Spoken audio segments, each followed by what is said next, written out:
Hello everyone, నేను మీ Telangana voter. జై Telangana. So Hydraa Hydraa Hydraa so ఈ విషయంలో నేను మీ కేసుని వాడుకుంటున్నందుకు తప్పుగా అనుకోకండమ్మా. మీ అందరికీ తెలుసు, మిర్యాలగూడలో జరిగినటువంటి అమృత ప్రణయ్ హత్య కేసు.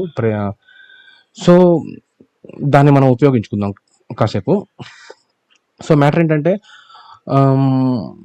ప్రతి క్రైమ్కి కూడా బాధితులు ఉంటారు, హంతకులు ఉంటారు. సో ఇందులో బాధితులు ఎవరంటే, చనిపోయినందుకు ప్రణయ్ బాధితుడు. హంతకులు ఎవరంటే చంపిన వాళ్ళు అండ్ చంపించబడిన వాళ్ళు.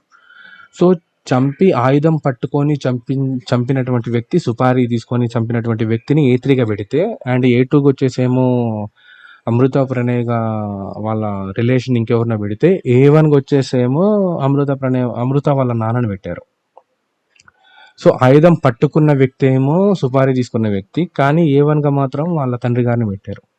సో ఈ మ్యాటర్ ఏంటంటే, ఆయుధం పట్టుకొని హత్య చేసిన వాడికన్నా కానీ ఆయుధం అందించి హత్య చేయమని చెప్పిన వాడు A1. As per the law వాళ్ళని A1లో పెడతారు. సో అదేవిధంగా ఇక్కడ చెరువులని చంపి వాటి మీద ఇల్లులు కట్టినటువంటి ప్రజలు, వాళ్ళకి పర్మిషన్ ఇచ్చినటువంటి అధికారులు. సో ఇక్కడ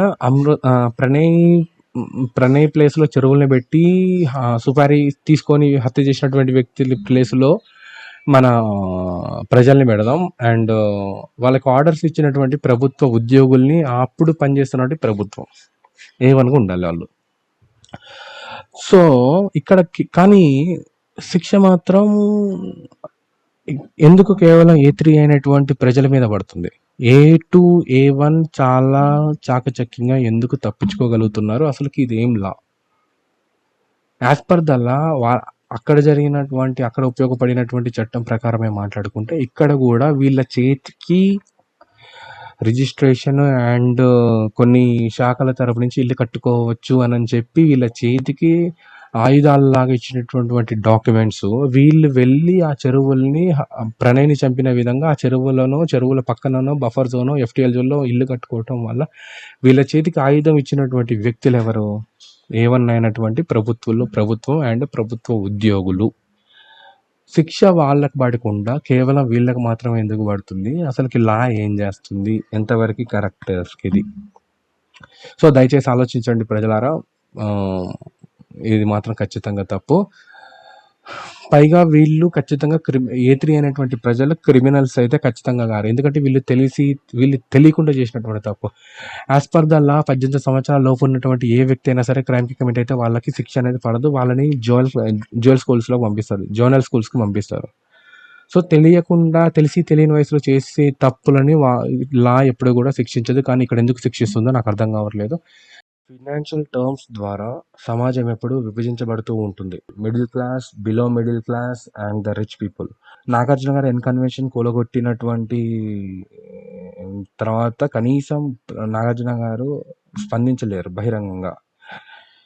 so middle class and below middle class వాళ్ళ ఇల్లులు కూలగొడితే మాత్రం వాళ్ళ ఆర్తనాదాలు పెడుతున్నారు. పైగా సమాజంలో కొంతమందిని కొడితే వాళ్ళు తిరిగి నిలదొక్కుకోగలరు.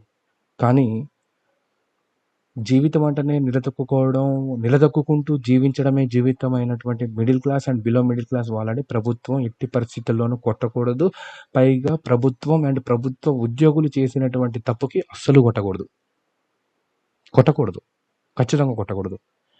మీరు చేసిన తప్పులకి వీళ్ళు శిక్షలు అనుభవించడం ఎట్టి పరిస్థితుల్లోనూ కరెక్ట్ కాదు. అసలు అది సమాజమే కాదు, అది డెమోక్రసీ కాదు. ఖచ్చితంగా డెమోక్రసీ అస్సలే కాదు. దీనికోసం మన పూర్వీకులు స్వతంత్రాన్ని అయితే తీసుకురాలేదు.